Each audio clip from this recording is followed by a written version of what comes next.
Kooperat системасында бірлесіп ішлесек, бұл жетіштірілген her ауыл хожалығы продукциясын кемдір урнаштырып, кемдір жетіштіріп яшәргә мөмкинлек бирер иде.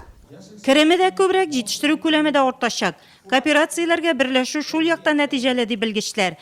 Киләсе айга ачыла агростартап дигән программа. Ул агростартап буенча шәхси хуҗалыкка 3 миллионга хәтле ярдәм бирелә бушлай. Ничек итеп кулланырга ул ярдәм белән? Мал алыргамы, сарай алыргамы? Менә шулар өчен без әзер типовое деловое решение дибез. Әзер расчетлар белән килдек. Біз аны тәкъдим итәбез халыкка. Әгәр дә бер авыл биләмәсеннән 3 яки 5 катнашучы булган очракта гына без ул нәтиҗәләргә ирешә алабыз. Әгәр дә 4-5 хуҗалык кооперативка берләшсәләр, моңа дәүләттән тагын 1 миллион сум өстәп бирелә.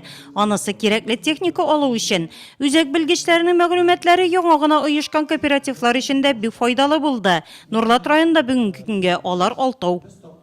Менә бу проектлар инде күптән 20-25 ел элегрәк булса, бүгенге көндә башкача яшәгән булыр идек. Ну, хәзердә соң тегел инде эшләргә бу проектларны кабул итеп, авыл белән кушылып, теләкләре булган җегетләр белән конец теләге юллардан да чакыр файда юк. Бүгенге көндә Нурлат районында 67 крестьян фермер, 10 меңнән артык шәхси ярдәмче хуҗалыклар исәпләнә. Кооперативларга берләшергә теләк белдерүчеләр дә бар.